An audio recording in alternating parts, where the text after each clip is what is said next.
All right, let's jump right in. We're going on a journey today deep into the heart of India's culture and its amazing crafts.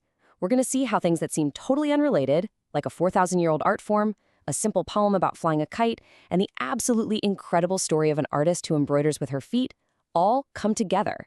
They actually weave a single, powerful story about what it means to be resilient. So our story really starts with this idea of Bharat. It's an ancient name for India, but it's more than just a name. Think of it as a way to describe the nation as this single, massive cultural entity. It's not just a place on a map. It's more like a huge, vibrant tapestry woven from just countless different traditions, languages, and histories. And wow, the sheer scale of that tapestry, it's just immense. I mean, look at this. This is a land of mighty rivers, soaring mountains. This incredible physical diversity is the perfect stage for its cultural diversity. You hear that phrase, unity and diversity, thrown around a lot, right? Well, here, it's not just some slogan. It is a living, breathing reality. Okay, so let's zoom in from that massive landscape and get up close with the actual creativity of the people. We're going to take a quick tour through some of the really unique handicrafts that give each and every region its own special flavor. Just look at these. So on the left, you've got Aipan folk art from the state of Uttarakhand. Get this, it's traditionally drawn by women using just a simple rice flour paste. They turn their floors and walls into these beautiful canvases, especially for festivals. And on the right, that cool-looking elephant, that's Dhokra metal craft from Odisha. And this tradition, it's an absolutely astonishing 4,000 years old. 4,000 years. And the cleverness just keeps on coming. Check this out. A cup from Kerala, beautifully made from a simple coconut shell. I mean, talk about a perfect example of a biodegradable, sustainable art form. And right next to it, that's a Kondapalli toy, a little bullock cart, from Andhra Pradesh. This is part of a 400-year-old tradition of carving these totally charming figures from soft local wood.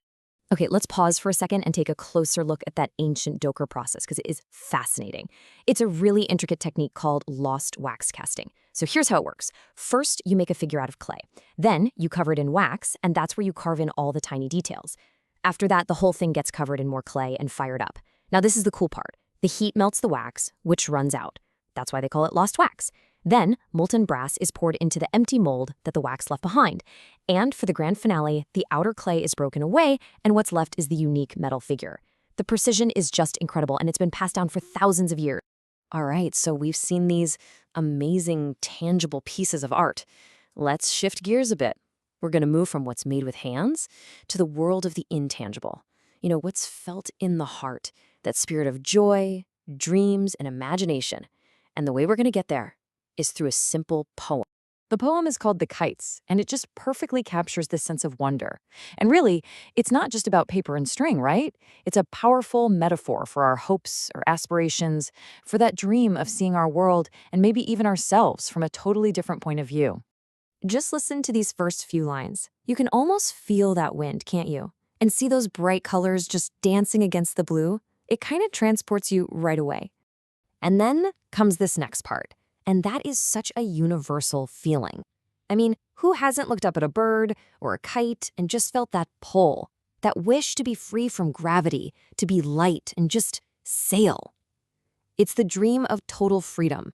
So this part brings that big dream right back down to earth, seeing the familiar world from a brand new perspective. But what if you can't just soar above your challenges? What if you have to face them head on right here on the ground? Well, that question brings us to what I think is our most powerful story yet. Yeah, this is a real-life story. It's all about creating something beautiful, not by escaping the world, but by overcoming some of the biggest challenges you can imagine right where you are. So let me ask you this. What does it actually take to create beauty? Just think about it for a second. Is it talent? The right tools? Maybe inspiration?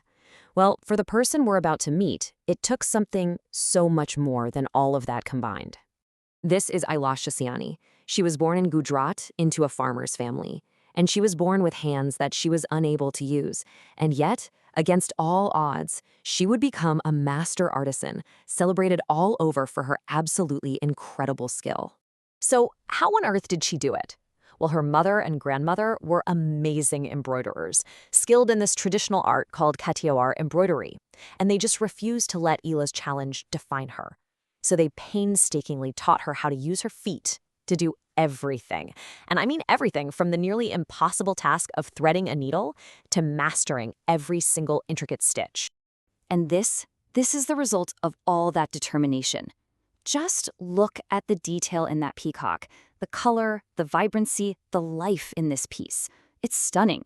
And what's so important to remember is this isn't just remarkable because of how it was made.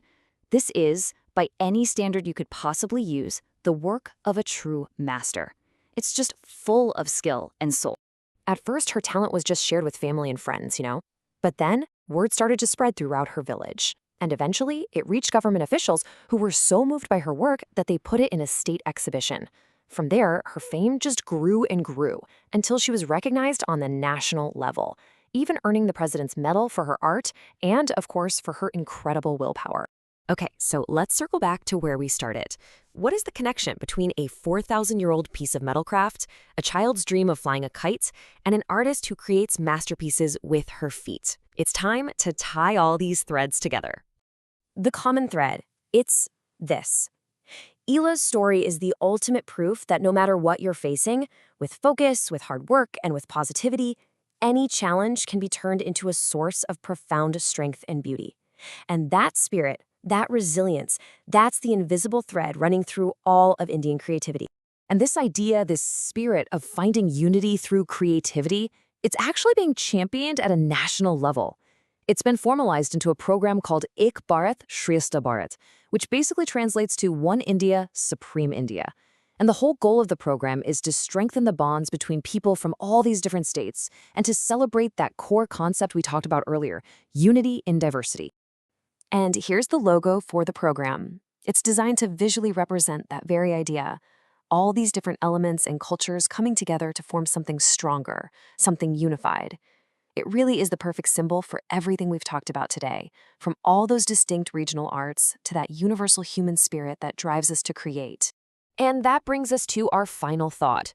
It's really a question that Ila Shatani's incredible life inspires every single one of us to ask ourselves. We all face challenges, right? Big and small. So the real question isn't if we'll face them, but what we'll do when we do. What beauty can you create from your greatest challenge?